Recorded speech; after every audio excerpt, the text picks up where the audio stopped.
noche quiero compartirles un mensaje de la palabra del Señor que de seguro le va a hablar, de seguro le va a impactar su vida como lo hizo primeramente conmigo. Porque cuando nosotros hablamos de algo, primeramente tenemos que examinarnos con esa palabra. Amén. Y quiero contarles la historia de un hombre que está aquí en la Biblia. La mera verdad me llamó mucho la atención. Creo que ya tiene tiempo, creo que hablaron aquí de ese hombre. Entonces a mí me llamó mucho la atención por una simple razón. Porque ese hombre tuvo la gran oportunidad, tuvo de construir una gran vida. Ese hombre, dice la Biblia, que él tuvo la oportunidad de construir un gran futuro. ¿Cuántos quieren tener un gran futuro y una buena vida? Yo creo que todos, ¿verdad? Pero déjenme le digo algo, pero este hombre, a pesar de que tuvo la oportunidad de tener algo grande, perdió una batalla, perdió una guerra.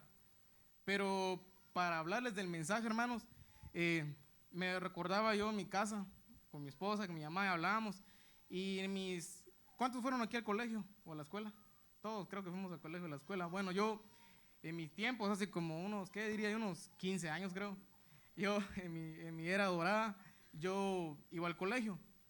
Y en el colegio yo era una persona muy especial.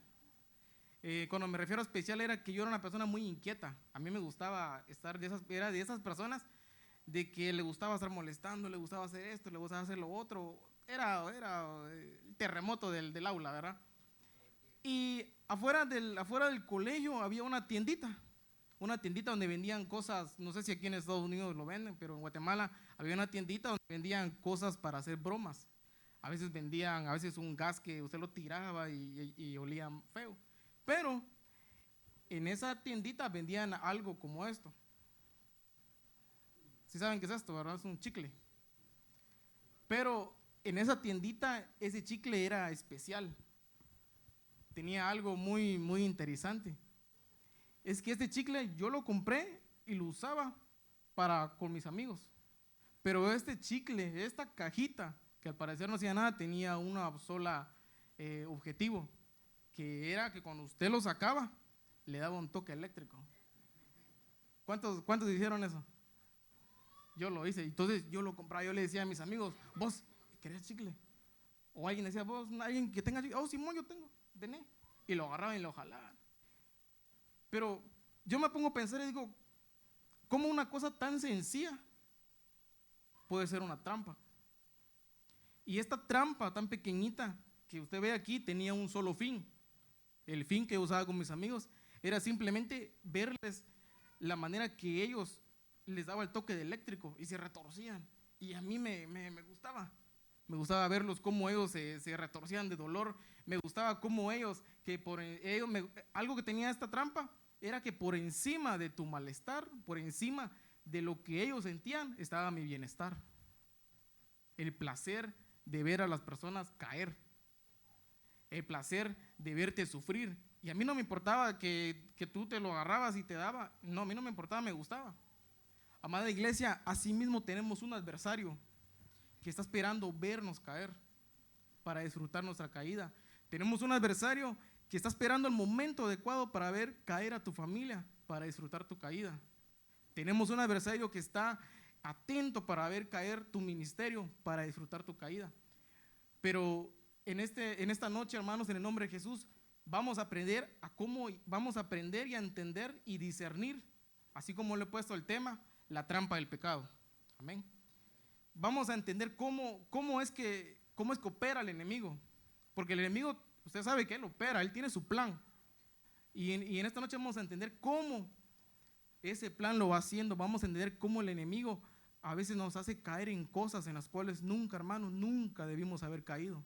Amén. Y para eso quiero basarme en un personaje en la Biblia que, si usted lo conoce, es el rey Jeroboam. Le invito a que abra su Biblia en Primera de Reyes, capítulo 11, versículo 28 al 31. Cuando lo tengan me pueden decir amén. Amén, se los voy a leer, dice la palabra del Señor. Me lo voy a sacar porque ya no mucho miro también. Dice la palabra del Señor. Y este varón, Jeroboam era valiente y esforzado. Y viendo Salomón al joven que era hombre activo, le recomendó todo el cargo de la casa de José. Aconteció pues en aquel tiempo que saliendo Jeroboam de Jerusalén, le encontró en el camino al profeta Ahías Silonita. Y este estaba cubierto con una capa nueva. El profeta estaba cubierto con una capa nueva. Y estaban ellos dos solos en el campo, y tomando Ahías, el profeta, su capa nueva tenía sobre sí, y la rompió en 12 pedazos. Y le dijo a Jeroboam: toma para ti los 10 pedazos, porque así dijo Jehová, Dios de Israel: he aquí que yo rompo el reino de la mano de Salomón, y a ti te daré 10 tribus. Señor Jesús, en esta hora, Padre, te doy gracias, Padre Celestial, por este gran privilegio, Señor.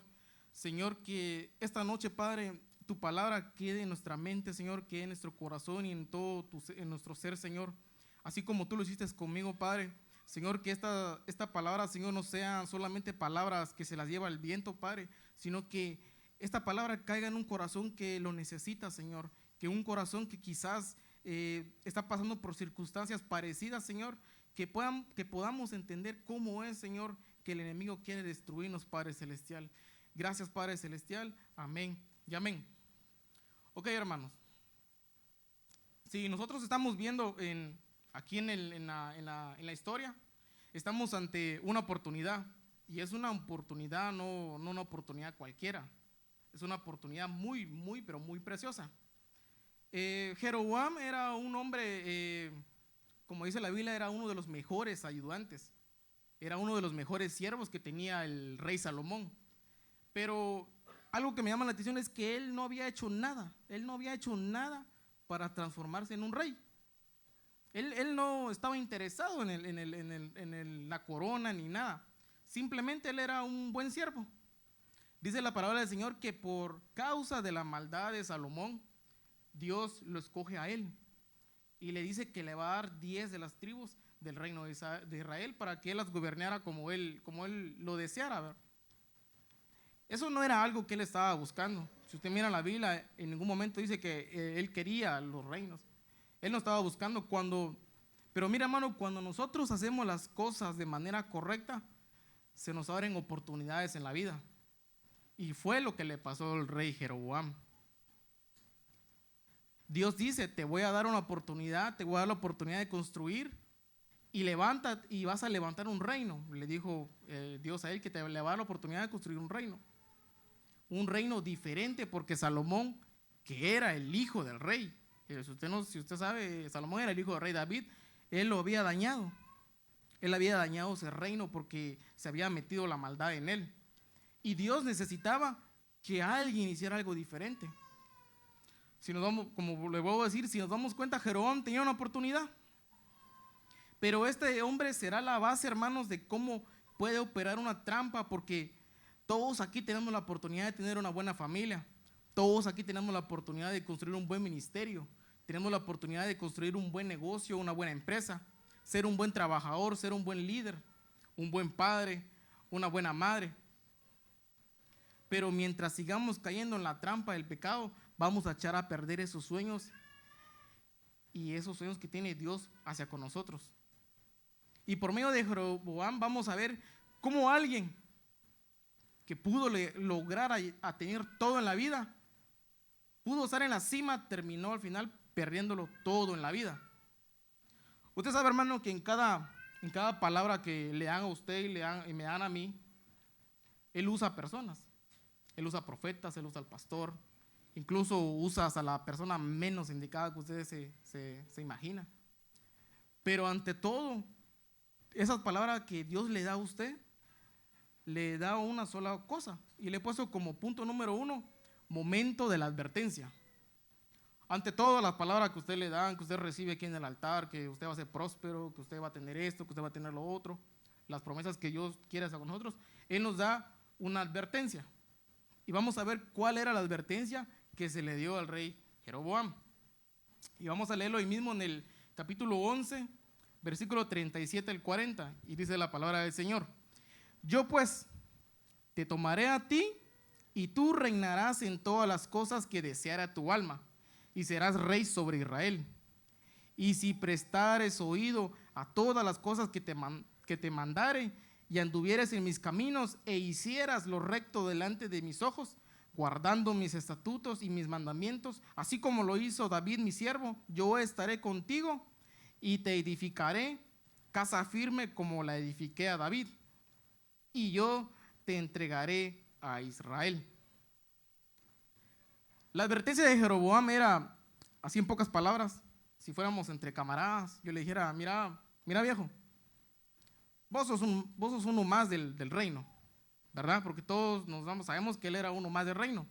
Pero, dice la palabra, pero si obedeces mis mandatos, si haces las cosas bien, si sigues mis decretos, así como estuve con David, así estaré contigo. ¿Qué significa esto, hermanos? Creo que la mayoría de las personas conectamos la palabra advertencia con algo malo, ¿verdad?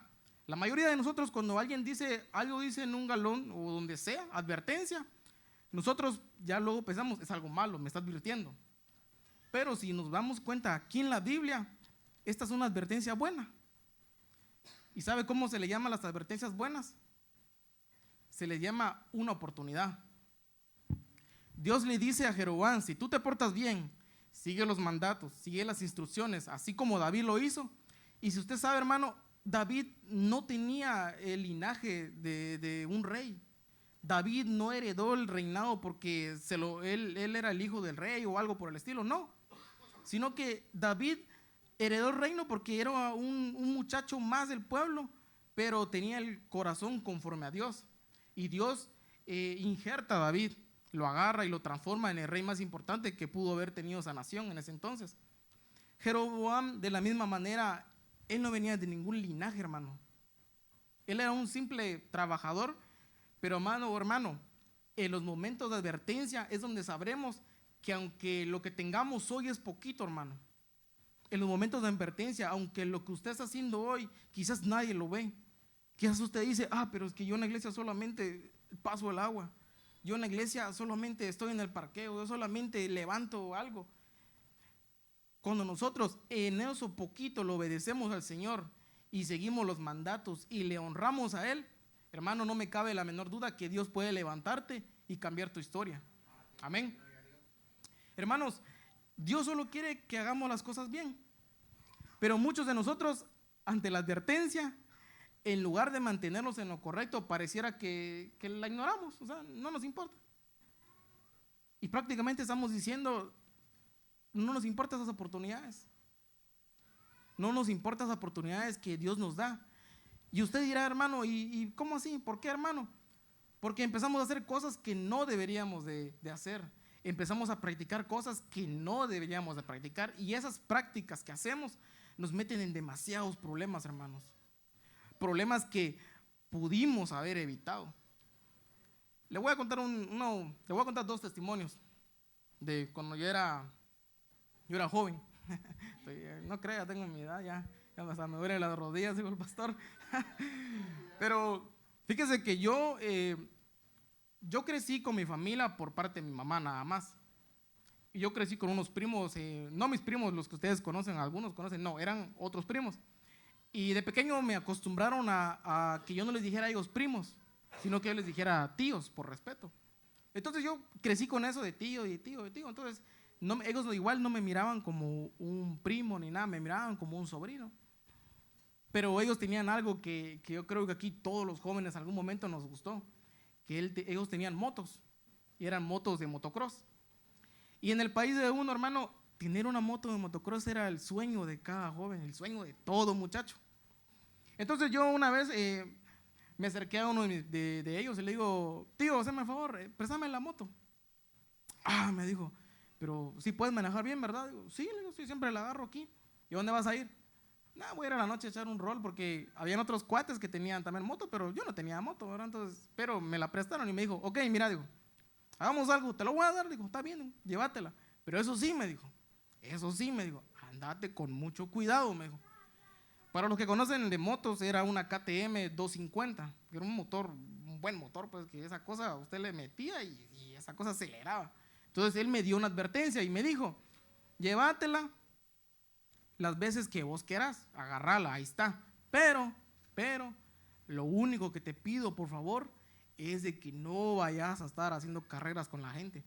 Porque ahí en el pueblo nosotros éramos, la gente ahí le gustaba hacer, le digo, ahí carreritas y todo. Yo vengo, Simón, está bien. Entonces yo agarré la moto, llegué a la casa, me bañé, me fui para el centro, ¿verdad? En eso me aparece un amigo y me dice, ¿qué onda vos? ¿Qué onda? Nada, aquí, echando el rol. ¿Una carrera o qué? Nada, le dije. ¿O qué? ¿Te da miedo o qué? No sé eso vos, sino es que la verdad, la moto no es mía. Te arralás. Y mira que a nosotros los hombres no nos gusta que nos reten. A menos a mí no me gusta. Va, démosle pues, le dije. Démosle pues. Y miren, hermanos, que agarro esa moto y le meto un acelerón y ahí voy volando y volando y volando y volando, volando. Cuando de repente, mira, hermano, se me cruza un hijo de su mamá. Se me cruza el brother. Y yo frené y mire que me deslicé y le pegué. Le pegué al bus de esa persona. Y me bajo y veo la moto y se me quebró toda enfrente. No era mucho, pero era poco. Yo dije, ¿y ahora qué hago? Dije, ¿con qué cara voy a llegar ahora ahí con mis tíos? Dije, agarré la moto, me fui. Y le dije, bueno, mira, aquí está la moto. Y me dice, ¿vos y por qué estás así? Es que me chocaron, le dije. ¿Te chocaron? Le digo, ¿cómo te van a chocar? ¿Cómo te van a chocar por enfrente? Vos se me hace que ibas rápido. No, le digo. Bueno, la verdad sí, le dije. Decime la verdad porque si no, te va a ir peor. Me dijo. No, la verdad sí, le dije, yo la verdad iba rápido y se me cruzó alguien y choqué. Pero ¿estás bien? Me dijo. Sí, estoy bien, le dije. Está bueno, digo, entonces ahí déjale, lo vamos a arreglar. Me dijo. Está bueno, y así quedó. Me salvé, dije yo. Y la verdad me calmé por unas 2 semanas. La siguiente semana, la misma manera, agarré la moto. Pero esta vez yo no iba en mis 5 sentidos. Yo iba medio, decimos en Guatemala, medio atarantado, ¿verdad? Y igual manera se me cruza otro amigo y me dice, ¿una carrera o qué? ¿Una carrera o qué? Y no, pero como yo andaba ahí medio salsa, Simón, le dije, y mira, hermano, que otra vez, pero esta vez sí no la libré. Esta vez se me cruza una persona en la bicicleta y me lo llevé con todo y mira, hermano, para no hablar la historia, hice un desastre esa moto. Llegué otra vez a la casa, me metieron otra vez regañada.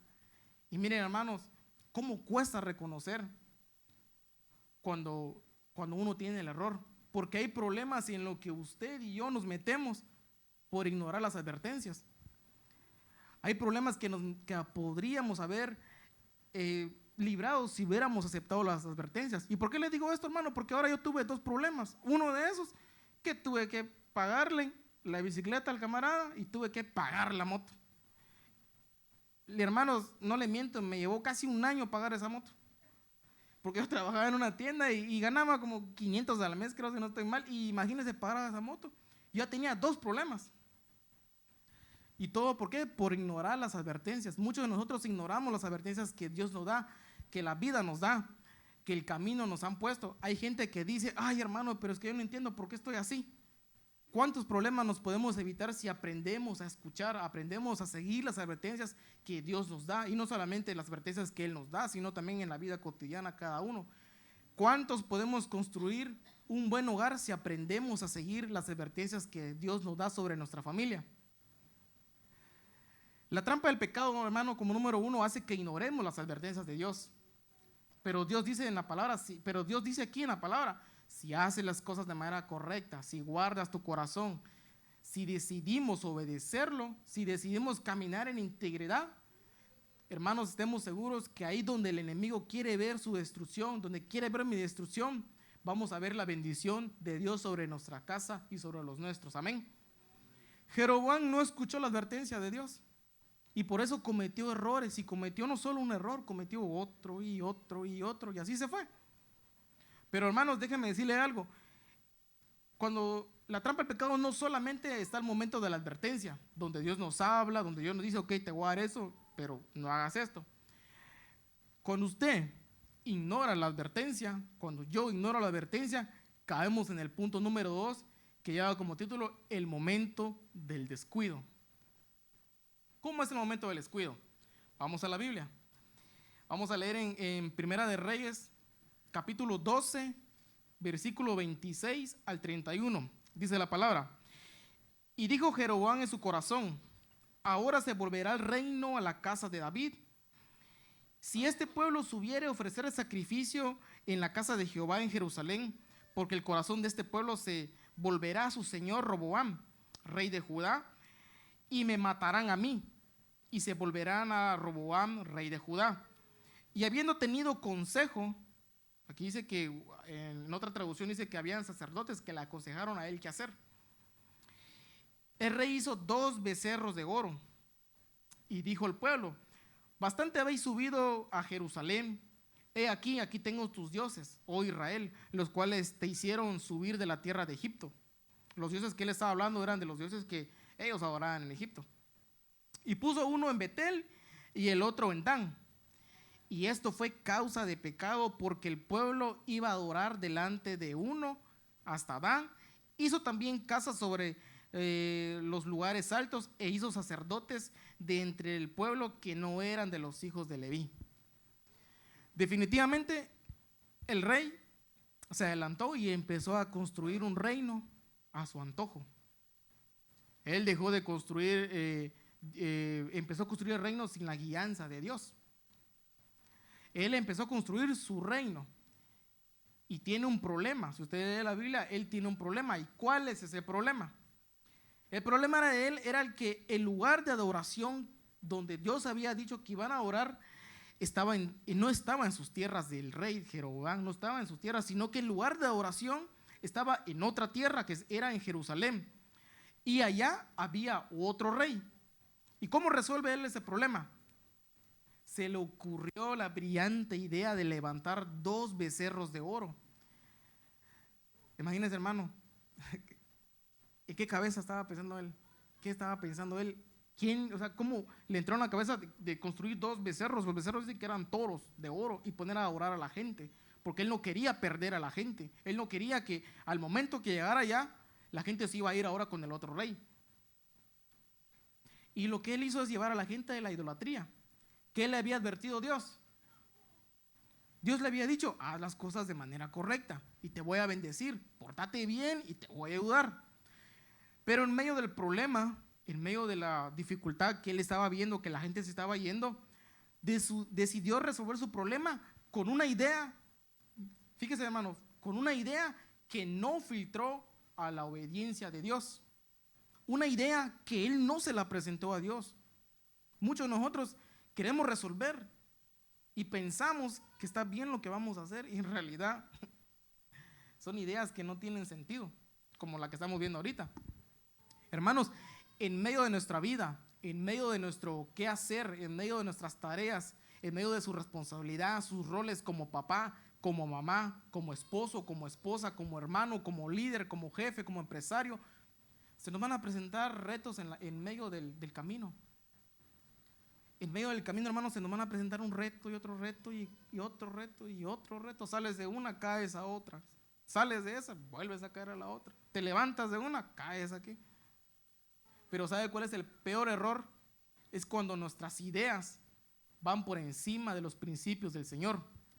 Hermano, cuando una idea se sobrepone a lo que Dios ha dicho, usted y yo, cuando nosotros no hacemos caso y nuestras ideas empiezan a funcionar, nosotros vamos a resolver.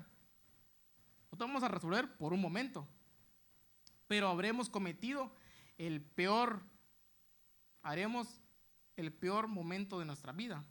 ¿Qué tenía que hacer el rey Jeroboam en esa circunstancia? ¿Qué haría usted? Si el Señor le dice: mira, yo te voy a levantar, te voy a dar un reino, y usted tiene un problema que la gente no lo sigue, la gente no le quiere hacer caso porque está allá, ¿qué haría usted? Yo creo que lo que él tendría que haber hecho era consultarle a Dios. Decirle a Dios: Señor, tú me dijiste que me iba a dar a este pueblo, tú me dijiste que me iba a dar este reino. ¿Cómo te voy a adorar? ¿A dónde voy a llevar a la gente? ¿Cómo te voy a servir? ¿Cómo te voy a ofrendar a ti? ¿Cómo lo voy a hacer, Señor? Pero no, a él no le importó. ¿Pero por qué, hermanos? Porque muchas veces nosotros, así como rey Jeroboam, priorizamos nuestro bienestar por encima de los mandamientos de Dios. Muchas veces nosotros priorizamos el yo antes que Dios. ¿Cuántos de nosotros no hacemos lo mismo? Tenemos un problema con la esposa. Ahora sí estoy casado. Y usted me va a decir, pues pero tú qué vas a saber si apenas estás empezando. No, hermano, las cosas empiezan bien desde un principio. ¿Cuántos de nosotros hacemos lo mismo? Tenemos un problema con la esposa, están pasando por momentos difíciles y muchos de los hombres priorizan su bienestar por encima del mandamiento de Dios. ¿Y cuál es el mandamiento de Dios? Es honrar y respetar y serle fiel a nuestras esposas. Pero a nosotros no nos importa eso, nos importa ir a buscar otra mujer que nos escuche. Lo que queremos es escuchar a otra mujer que no me esté diciendo que qué tengo que hacer, que qué vas a hacer, no. Y pensamos que estamos solucionando algo, porque cuando tú estás con esa mujer, muchos hombres dicen, es que así me entiende, aquí así me dice mi amor, aquí así me hace el lonche, aquí así. Pero nosotros sí vamos a solucionarlo por un momento, pero desde ahí ya valimos. ¿Por qué? Porque le metimos adulterio a nuestro matrimonio. Y se dan cuenta, y muchas de las personas, cuando le meten eso, sí buscaron la solución. Y dicen, no, es que yo lo hice porque es que aquella ya no me miraba bien. Hermanos, yo no le vengo a hablar algo que no he pasado. Yo no le vengo a hablar algo que no he vivido. Yo no le vengo a hablar algo que yo no he visto. Yo lo he visto. Eso ha pasado en generación tras generación tras generación. Pero para eso Dios nos hace libres. Dios no quiere que nosotros volvamos a agarrar esto. Pero por eso Él nos da la palabra para entender cuál es la trampa del pecado. Algo le voy a decir, si el Señor te está advirtiendo, hermano, si el Señor te está dando una oportunidad, Él te dice, te voy a levantar, te voy a ayudar, te voy a bendecir. Hermanos, que no se nos ocurra cambiar los mandamientos de Dios. Que no se nos ocurra cambiar esos mandamientos de Dios por ideas vanas de este mundo. A nuestro paso, hermanos, nos vamos a topar, como dice la palabra del Señor. Él también tuvo sacerdotes, gente sabia según él, que le pudo haber dicho, brother, lo que estás haciendo está mal, pero no, ellos lo apoyaron. Igual nosotros, hermanos, en el camino nos vamos a encontrar con gente que aparenta ser nuestros amigos y nos va a dar un consejo, pero esos consejos son de perdición. Y muchas las veces nosotros decimos, sí, vamos, tenés razón, ¿para qué? ¿Para qué? Y cuando nos damos cuenta, terminamos perdiéndolo todo en la vida. ¿Qué es lo que mata al ratón, hermanos? ¿Qué es lo que mata al ratón? Aquí tengo una trampa. Pero de un ratón chiquito. ¿Qué es lo que mata al ratón? Miren, hermanos, a ese cuate no le importa dónde está el queso. Simplemente, él quiere el queso. Él no dice, cuando él ve la trampa y ve el queso, él no dice, puchica, como que esto como que no me huele bien, como que está muy bueno para ser real, ¿verdad? Como que esto no me la creo. Él no dice, está demasiado bonito para ser real. Hermanos, pero cuánta gente en la vida está cayendo en la trampa del diablo, porque está concentrada en el bienestar, en lo que qué va a recibir y no en el entorno que está eso. Hermanos, te están ofreciendo negocios y tú sabes que ese tipo es tramposo. Tú sabes que ese tipo es deshonesto. Tú sabes que ese negocio te va a alejar de la iglesia. Sabes que esa plata es mala. Tú sabes que ese tipo le roba horas a sus trabajadores. Pero muchos dicen, la bendición del Señor. La bendición de Dios. Hace tiempo, no tiene mucho, yo platicaba con mi pastor. Y yo estaba orando al Señor por un mejor trabajo. Y sí, me salió el trabajo, fíjense. Me salió un buen trabajo donde, la verdad, iba a ganar mucha plata. Demasiado dinero. Pero tenía una cosita chiquita. Era que a mí no me iba a dar tiempo de venir a la iglesia. Solo eso. Y yo hablo con mi esposa y le digo, cuando me empezaron a decir, no hombre, venite, aquí está calidad y que vas a ganar buen billete, vos sabés hacer el trabajo, que vos aquí, que vos allá, que sé cuál. Y ella me dice, pero es que como que está muy bueno para ser real, ¿verdad? Y yo le digo al brother, no hombre, Simón está bueno. pero mira, ahí no, pero mira, eso sí, aquí no tenés permiso para nada. Donde estoy trabajando, hermanos, gracias a Dios me va bien, no le voy a decir que estoy tampoco tirado, porque no es así, pero me dan chance de ir a la iglesia. Entonces, si se dan cuenta cómo es que la trampa te va a envolver, y si tú caes, te agarra, y ahí ya valió. Hermanos, no le llamemos bendición en donde sabemos que hay trampa. No le llame bendición a un lugar donde hay trampa, eso no es bendición. ¿Y sabe cuál es el verdadero nombre? Es perdición. ¿Cuánta gente, cuántas personas se han ido a trabajar y pierden todo? Dejan a la esposa, engañan a su esposa, dejan la iglesia, pierden su ministerio. ¿Cuántas personas, hermanos? Muchos, muchos. Y eso puede ser usted y puedo ser yo si no nos damos cuenta de la trampa. Pero hermano, cuando usted hace las cosas bien, conocemos las cosas en la perfecta voluntad de Dios, aprenderemos a filtrar esas ideas en medio de la palabra del Señor. Nosotros vamos a decir, esto se ve muy bueno, pero Señor, donde tú estás yo no quiero ir. Señor, esto se ve muy bonito, pero donde tú estás no quiero entrar. Porque la trampa una vez te agarra y no te suelta. Dice la palabra del Señor, conoceréis la verdad y la verdad os harás libre. Hay gente, hermanos, y no solo es trabajo. Hay gente, hermanos, y esto es algo que se ve diario, que se casa solamente por papeles. Hay padres y madres que les enseñan a sus hijos a que se casen solo por papeles, que no les importa los sentimientos de la muchacha, que a la mujer no le importa el sentimiento del muchacho, con un solo fin, de tener papeles.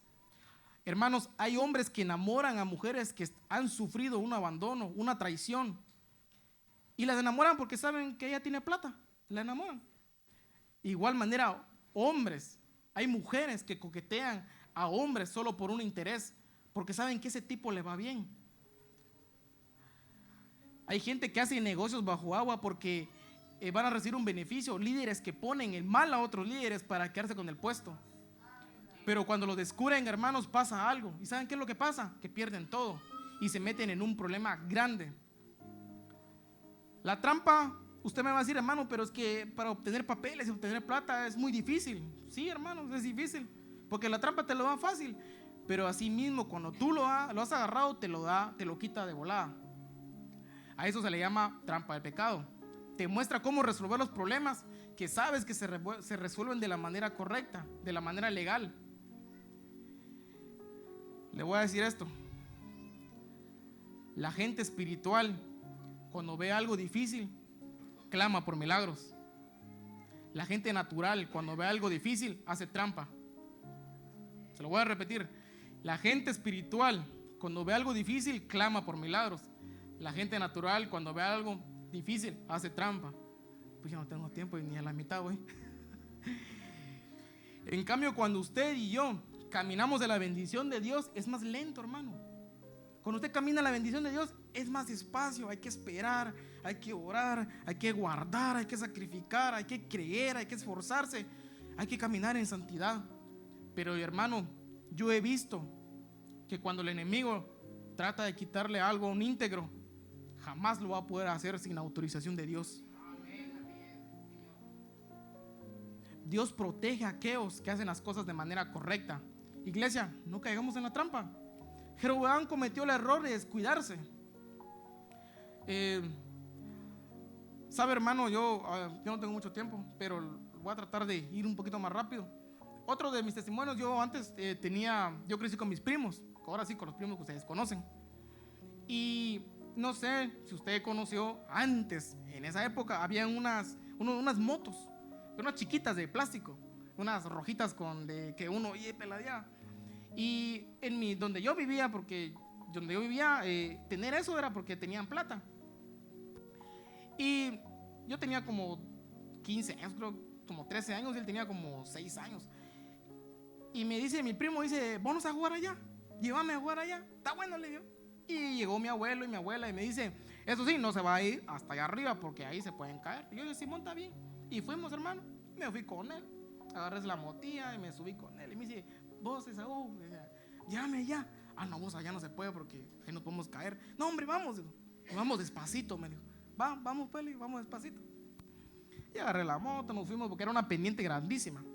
Y miren, hermanos, que me subí, lo subí de atrás y empiezo a peladear y peladear. Y me dice, dale más rápido, dale más rápido. Y yo empiezo, dale. Y miren, hermanos, lo mismo que me pasó la otra vez, se me cruza una niña con una bicicleta Barbie. Yo iba a toda velocidad, hermano. Era una bajada grandísima. Y miren, hermanos, que la voy estrellando. Y yo me recuerdo, miren, hermanos, bien, que yo salí como volando en el aire, en cámara lenta. Como yo pude, agarré a mi primo y lo tiré a la tierra. Pero yo sí, no pude, yo caí, me arrastré todo ahí, porque era pavimento, era de adoquín. Y mire, hermano, todo ensangretado yo y todo así. Cuando ve que la gente allá en el país de uno es chismosa y empezaron ahí, el niño, que el Esaú, que no sé qué. Y cuando yo me doy cuenta, hermano, mi abuelo y mi abuela están en el balcón. Dije yo, voy a ver a mi primo. Bien, sí, estoy bien. Y yo todo ensangrentado. Y llego a la casa y me dice mi mamá, le digo yo a mi abuela, mi niño, mi amor, mi precioso, ¿qué te pasó? Pero a mi primo, no a mí, porque la vida del pobre salía, porque yo estaba ensangrentado y no le importó. Miren, hermanos, para no hablar la historia, mi abuelo me va agarrando, hermanos, me metió una buena de esas. Él era militar, solo con eso les digo todo. Me metió una buena, hermano. Al poco tiempo le volvieron a comprar otra moto a él. Y me dice mi primo, ¿vos no vas a jugar otra vez? ¿Qué le dije? Que no. Nunca más volví a subirme con él en esa moto. Y sabe, hermano, lo único que hace que alguien se enseñe, ¿y sabe qué es lo que pasa cuando alguien se enseña al pecado?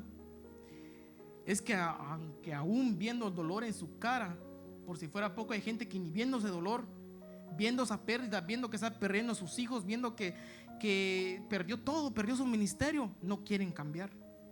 Y aquí entra el momento número 3 de Jeroboam. Lo voy a resumir así rapidito. En resumen, vivimos que la trampa al pecado tiene se activan dos etapas. Una es ¿cómo se llama? Que hace que ignores las advertencias. Número 2, haces que el descuido, que te descuidas, ¿verdad? Que tú piensas que por tus ideas tú vas a hacer las cosas bien y cuando no es así. Les voy a contar en Primera de Reyes 13, 1 al 6, se lo voy a dejar tarea para que lo lean en su casa por el tiempo. Les voy a parafrasear la historia. Dios levanta un hombre que no se sabe el nombre, la Biblia no lo dice, y lo manda al palacio donde estaba el rey, donde el rey había levantado su palacio, donde había levantado un nuevo templo. Y entra el hombre de Dios y dice desde abajo, y le dice, altar. Y le dice, sí, me imagino que triste por lo que había pasado, y lanza una profecía. Y la profecía era de que años después iba a levantarse un hombre conforme al corazón de Jehová, que iba a gobernar otra vez Israel, y su nombre es Josías. Y en ese mismo altar que en su momento habían sacerdotes, él iba a sacrificar a esos sacerdotes en ese mismo altar. Y viene el rey Jeroboam y se levanta enojado y le dice, detengan a ese hombre, y lo señala. Y dice la palabra de Dios que ese hombre, cuando señaló al hombre de Dios, se quedó congelado. Y viene aquel y entra en pánico. Y el profeta que Dios mandó dice, y la señal que todo esto va a ocurrir, que este templo se va a destruir y aquí van a matar a esos sacerdotes, es esa. Y el rey Jeroboam entró en pánico, alocó, ¿y ahora qué hago? Y le dice al hombre de Dios que ore para que le quite eso. Y el Señor dice, ok, se lo quita. Ahí estaba Jeroboam emproblemado, porque él no quería parar su pecado y termina muy emproblemado. En Primera de Reyes, es el último versículo que les tengo. En Primera de Reyes 13, 33 al 34. Se lo voy a leer, dice la palabra del Señor. O leámoslo todos juntos si lo tienen. Primera de Reyes, capítulo 13, versículo 33 al 34. Dice la palabra de Dios. Y con todo esto no se apartó Jeroboam de su mal camino, sino que volvió a ser sacerdotes de los lugares altos de entre el pueblo, y a quien quería lo consagraba para que fuese de los sacerdotes de los lugares altos. Y esto fue causa de pecado a la casa de Jeroboam, por lo cual fue cortada de raíz de sobre la faz de la tierra. Hermanos, Jeroboam se enfrentó al mismo problema una vez más. Pero ¿qué dice la Biblia? Que ni con su peor problema quiso parar. Y aquí, hermanos, es donde se activa la tercera parte de la trampa del pecado, y es de las peores, hermanos. ¿Y saben cuál es? se le llama la reincidencia. Muchos saben qué es reincidencia, qué es reincidir. Reincidir es hacer lo mismo y lo mismo y lo mismo, lo mismo, lo mismo. Usted hace una cosa, usted miente y miente y miente y no para. Hay gente que está acostumbrada a reincidir, está tan acostumbrada a repetir y repetir el mismo error. Hay gente con la que no deberíamos hablar, pero seguimos hablando. Hay negocios que no deberíamos hacer, pero lo seguimos haciendo. Hay dinero que no deberíamos estar recibiendo, pero lo seguimos recibiendo. Hay gente a la cual le deberíamos de decir la verdad y le seguimos mintiendo. A eso se le llama, hermano, reincidencia. Hermanos, una cosa es equivocarse, pero otra cosa es reincidir. Hermanos, el que se equivoca muestra su humanidad. El que se equivoca demuestra que es de carne y hueso. Pero el que reincide, hermanos, dice que la reincidencia es de necios. Hermanos, yo he visto cuando una persona se equivoca y reconoce su error y pasa al altar y le pide perdón al Señor. El Señor es fiel y justo, hermanos, para perdonarnos, para ayudarnos, para darnos una buena oportunidad, para restaurarnos. Miren dónde estoy ahorita. Miren dónde estoy. Estoy en un lugar de honra, hermanos. Él fue fiel conmigo. A pesar de mis errores, Señor, hermanos, me dio una hermosa familia, me dio una hermosa esposa, un bello hijo que lo amo con todo mi corazón. ¿Pero por qué? Porque nosotros aceptamos que nos equivocamos y venimos aquí al altar. Pero el que reincide, hermano, se pone a jugar con las oportunidades. Se pone a jugar con las oportunidades que se le da. Y aquí viene algo sumamente fuerte, hermanos, que a mí me tocó mucho. Es que Dios no puede ser burlado. Llega un momento, hermanos, en donde si usted y yo no paramos, Dios, miren, nos corta. Y nos corta de la faz de la tierra. Debemos guerrear por nuestra familia, pero la mejor estrategia para tener una familia en victoria es cuando el pecado te vea, tú le ganes a la trampa del pecado y digas: voy a guerrear por mi integridad, voy a guerrear por mi santidad, voy a guerrear por mi ministerio, voy a guerrear por mi llamado. Y eso, hermanos, eso no es sencillo, hermano. Eso es muy, pero muy, muy, muy difícil, hermanos. Sobre todo cuando hay áreas que sabemos que somos muy débiles. Pero escuche esto, hermanos. La bendición más grande no es decirle sí al pecado. La bendición más grande es decir sí a Cristo. Hermanos, y aunque se les cierren puertas, hermanos, estoy seguro, hermano, que cuando ustedes, por seguir a Cristo, se les cierran puertas, las puertas del cielo se le están abriendo. Se le están abriendo a ustedes, a sus familias. Porque Dios quiere gente guerrera.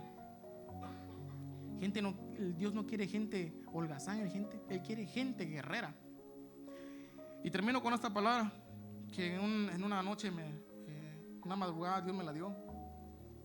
Dice: cuando hay un propósito en tu vida, a veces no entendemos el porqué de tanto duelo, pero a pesar de todo, Dios nunca ha dejado que nuestras lágrimas toquen el suelo.